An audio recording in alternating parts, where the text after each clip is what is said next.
Hey everyone, and welcome to another deep dive. You ready to learn about cats? Always. All right. So we've got this awesome Wikipedia article all about cats, and we are going to try and become cat experts today. Even if you think you're already a cat expert, I bet you were going to find something you didn't know. Yeah, I bet. So why don't we start with like the basics? Like, where did the word cat even come from? Well, it's a pretty complex origin story, believe it or not. Yeah. You might think, oh, it's just a simple word like dog. Huh? But it could come from late Latin catus or maybe ancient Germanic or even Uralic languages. Wow. So there's a lot of history behind that one word, huh? Yeah. Yeah, it seems like pretty much across all cultures and times, people have always had a word for these furry companions. So cats have been with us for a long time. And, speaking of history, I always thought that ancient Egyptians were the ones who first domesticated cats. Yeah, that's a really popular thought, but actually the Evians suggest that cat domestication probably happened first in Cyprus around 7500 BC. Whoa.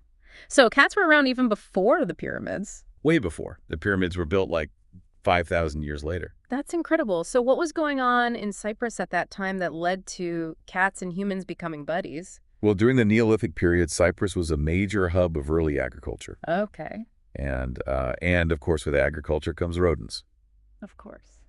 Makes sense, right? So the cats were probably attracted to human settlements because, easy prey. And then humans quickly realized, hey, these cats are pretty handy to have around to control those pests. Yeah. It's like a win-win situation, Yeah. right from the very beginning. Exactly. A partnership that has lasted for millennia. That's so cool.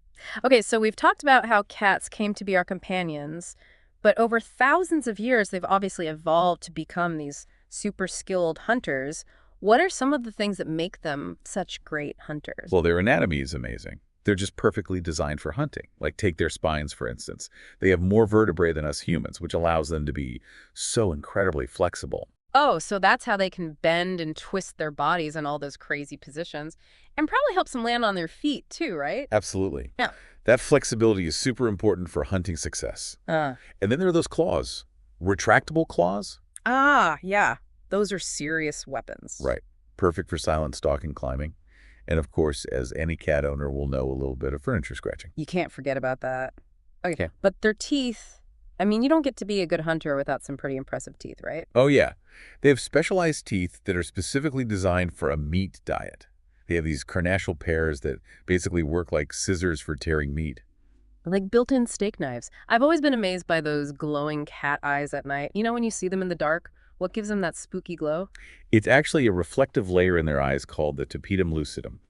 It acts like a mirror bouncing light back through their retina, which means they can see in way lower light than we can. Wow. So they basically have built-in night vision goggles. Pretty much. They only need about 1/16 of the amount of light that we need to see Wow. clearly. Which makes sense because they're most active at dawn and dusk, right? Exactly. They're crepuscular, meaning they're most active during those twilight hours. Mm. And their hearing's amazing, too. They can hear a much wider range of frequencies than we can, including ultrasounds. So that's how they can hear that treat bag opening from like miles away. Exactly. Their senses are incredibly sharp. Yeah. And then, of course, we can't forget about smell, especially their reaction to catnip. What is it about that plant that drives them crazy? Right. Like, what is the deal with catnip? Well, catnip has a chemical called nepentolactone, which triggers a specific reaction in cats. Okay. They have this special organ in their palate called the Jacobson's organ, which allows them to detect and analyze scents differently than we do. And they're very sensitive to nepentolactone. Oh, so it's not just a random plant. It's actually doing something specific to their brains. Exactly. It's stimulating certain parts of their brain, leading to all those playful behaviors, rolling vocalizations that we see. That's really interesting. Okay, so we've talked about, their origins, their anatomy, their senses. But what about their behavior? Like, are cats truly solitary creatures, or do they have some kind of social structure? That's a great question. So, feral cats, those living in the wild, actually form colonies with their own social dynamics. Really? I never knew that. Yeah. It's not quite like a pack structure like you see with dogs, Mm-hmm. but they definitely have hierarchies, territories, even neutral zones where they can coexist peacefully. So even in the wild, they've found ways to live together. What about our pet cats, though? How do they fit into our social world? Well, domestic cats have adapted to live alongside humans, and they've developed some pretty amazing ways to communicate with us, like meowing, for example. So you're saying my cat's meows aren't just random noises? Nope, they're actually using different types of meows to communicate different messages. Some researchers even think that cats have learned to adapt their meows to mimic the cries of human babies. Oh, wow. So, like, they're trying to manipulate us with their cuteness. Maybe? They figured out what gets our attention. That's hilarious. Okay, Yeah. so it's not just the meows, right? Their body language is a big part of it, too. Absolutely. Yeah. You got to pay attention to their tails, their ears, the way they position their whiskers. It's all a form of communication. So we need to learn a whole new language to really understand our cats. Pretty much. Yeah. And one of those fascinating parts of their communication is purring. Oh, yeah, purring. I always thought that was just a sign of a happy cat. Well, it can be, but it's more complicated than that. Cats also purr when they're injured or in pain. Really? I had no idea. Yeah. It's thought that the vibrations from purring might actually have a healing effect. So like a self-soothing mechanism. Exactly. It's pretty amazing. And the mechanics of purring are fascinating too. There's this neural oscillator in their brain that controls the muscles involved in purring, creating that rhythmic sound. So much going on in that little cat brain. Okay, well, we've covered a lot of ground, but there's still so much more to learn about these amazing creatures. Definitely. We're Yeah. just getting started. Wow, that was some serious cat science. We were talking about purring before the break, and I have to say, I'm still surprised that it's not always a sign of a happy cat. It's fascinating, isn't it? There's so much more to these creatures than meets the eye. So much more. Okay, well, I've always been curious about their grooming habits. They spend like hours licking and clearing themselves. Yeah. Is it all about vanity? Like, are they just obsessed with looking good? Not quite. Their tongues are actually covered in tiny, backward-facing barbs called papillae. Papillae. Yeah. And these barbs act like a built-in brush removing dirt debris and even parasites from their fur. Oh, so it's like a super efficient cleaning system. Exactly. Very practical. But all that licking does lead to one rather unpleasant side effect. Bear balls. Yes. Especially for long-haired breeds. It's just something cat owners have to deal with. I guess nobody's perfect. Well, speaking of natural instincts, let's talk about hunting. I always say my cat thinks she's a fierce jungle predator, but what are some of the actual techniques cats use to catch their prey? Well, cats are incredibly skilled hunters, and they use different strategies depending on what they're hunting. Sometimes they'll stalk their prey moving slowly and silently, like a miniature tiger. I can totally picture that. So stealthy. But what about when they're going after something smaller like a mouse? Then they often use an ambush technique. They'll find a hiding spot and wait patiently for their prey to come within striking distance. It takes a lot of patience. So it's not just about speed and agility, there's strategy involved too. Absolutely. They're smart hunters. But this brings us to a less glamorous aspect of their hunting skills, their impact on wildlife. Right. That's something we definitely need to talk about. You know those cute little gifts they leave us, those dead mice and birds? Yeah. Even the ones I definitely don't find cute. Right. Well, those are a reminder that cats are very efficient predators, and especially feral cats can have a significant impact on bird and small mammal populations. Which is why it's so important to be a responsible cat owner. Keep them indoors or on leashes when they're outside. Exactly. We have to find that balance between our love for these animals and our responsibility to protect the environment. Absolutely. Okay, well, let's shift gears a little bit. We talked about ancient Egypt and their love of cats earlier, but what about other cultures? How have cats been viewed throughout history? Well, cats have left their mark on cultures all over the world. Like in ancient Rome, they were associated with the goddess Liberty and seen as symbols of independence and freedom. Huh. Interesting. So not just the pampered house pets we think of today. Right. Very different. And in Japan, you have the Maneki Neko, the beckoning cat figurine. It's believed to bring good luck and prosperity. Oh, yeah, I've seen those. I always thought they were cute. So cats have had some pretty positive associations, but I'm guessing it's not all sunshine and rainbows, right? Unfortunately, no. Yeah. There have been times when cats have been demonized or persecuted, often associated with witchcraft or bad luck. Like the black cat superstition? That one's still around today. It really is. Amazing how some beliefs persist even when there's no evidence to support them. It shows how powerful cultural narratives can be. Speaking of cultural narratives, what about our modern obsession with cat videos and memes?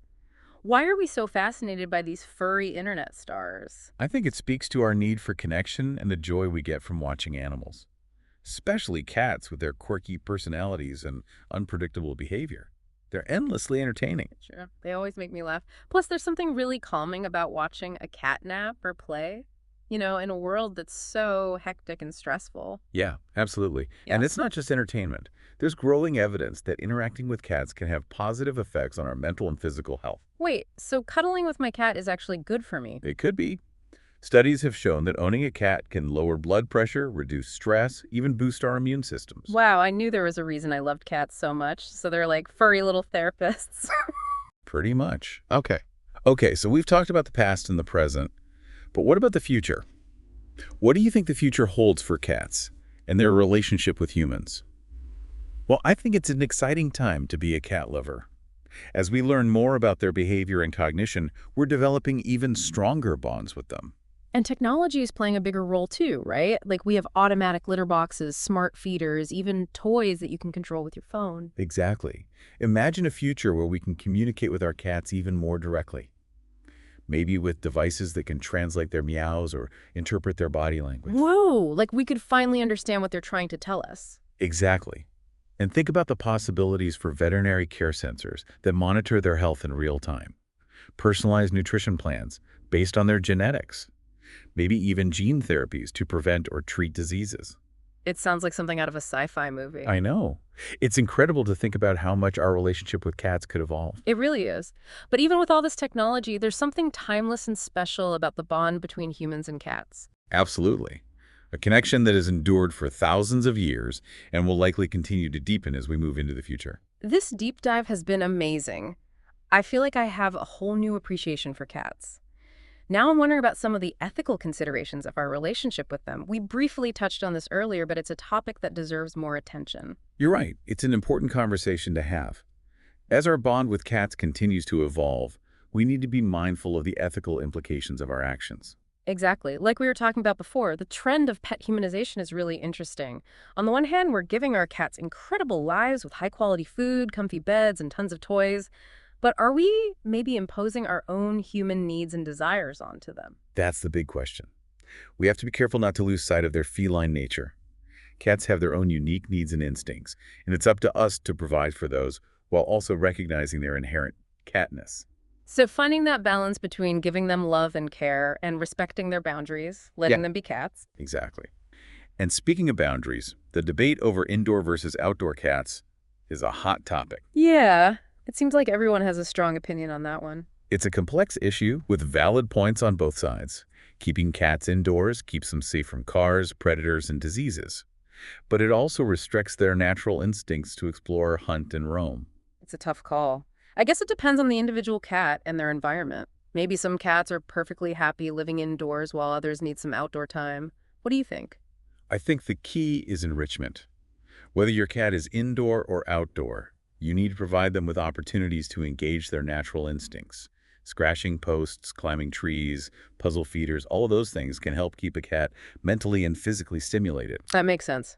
So even if they don't have access to the great outdoors, they can still experience those hunting and exploring behaviors in a safe and controlled way. Exactly. It's all about being creative and meeting their needs. And as we continue to learn more about cats and their behavior, we'll be even better equipped to care for them. I'm really excited about the future of human-cat relationships. Me too. I think we're on the verge of some amazing discoveries. We already talked about the potential of technology, but I'm curious to hear more about what you envision for the future. Well, imagine a world where we can communicate with our cats on a whole new level. Devices that can translate their meows, interpret their body language, maybe even allow us to talk back to them in a way they understand. Wow, that would be incredible. No more guessing games about what they're trying to tell us. And think about the advancements in veterinary care sensors that monitor their health in real-time personalized nutrition plans based on their DNA, maybe even gene therapies to prevent or treat diseases. It's mind-blowing to think about the possibilities. It really is. And beyond technology, I think we'll see a shift towards even greater respect and understanding for cats, recognizing them as individuals with their own personalities, needs, and rights. Well said. This deep dive has been such an incredible journey. I feel like I've learned so much. What's the one takeaway you hope our listeners will remember from all of this? I think the most important thing is to approach our relationships with cats with curiosity, compassion, and a willingness to keep learning. They're amazing creatures with so much to teach us. Beautifully put. So to our listeners, we encourage you to keep exploring the world of cats. Observe their behavior, ask questions, and never stop being amazed by their intelligence, their independence, and their ability to steal our hearts. And most importantly, cherish that special bond you have with your feline companion. Yeah. It's a truly unique and rewarding connection. That's it for our deep dive into the fascinating world of cats. We hope you enjoyed the journey as much as we have. Until next time, may your days be filled with purrs, head boops, and endless feline fascination. So we were talking about all the amazing things we do for our cats. Like we give them the best food, comfy beds, tons of toys. It's like they live better than some humans. Right. It's true.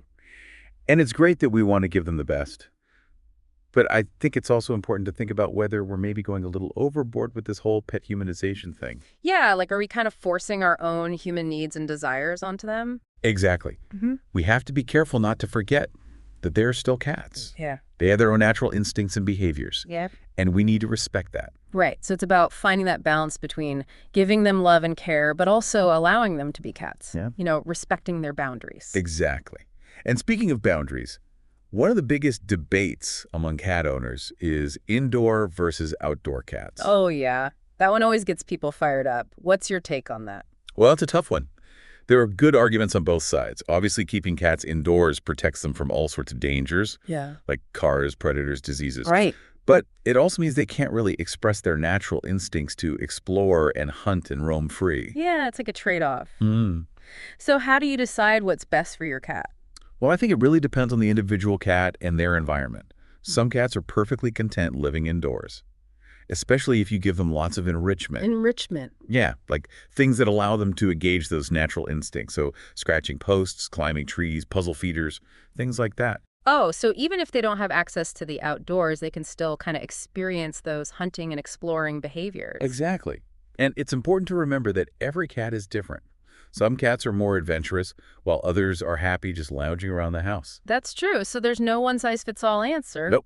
It's all about understanding your cat's individual personality and needs. Well, this deep dive has been amazing. I feel like I've learned so much about these incredible creatures, from their ancient origins to their quirky behavior to the potential for our future together. It's mind-blowing. It really is. And I think the more we learn about cats, the more we realize how much they still have to teach us. Absolutely.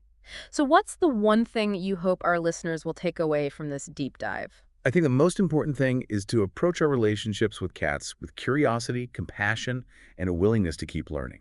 They're amazing creatures with so much to offer us. Beautifully said. So to all our listeners out there, keep exploring the world of cats. Observe their behavior, ask questions, and never stop being amazed by their intelligence, their independence, and their ability to capture our hearts. And most importantly, cherish that special bond you have with your feline companion. It's a truly unique and rewarding connection. That's it for a deep dive into the fascinating world of cats. We hope you enjoyed the journey as much as we did. Until next time, may your days be filled with purrs, head boops, and endless feline fascination.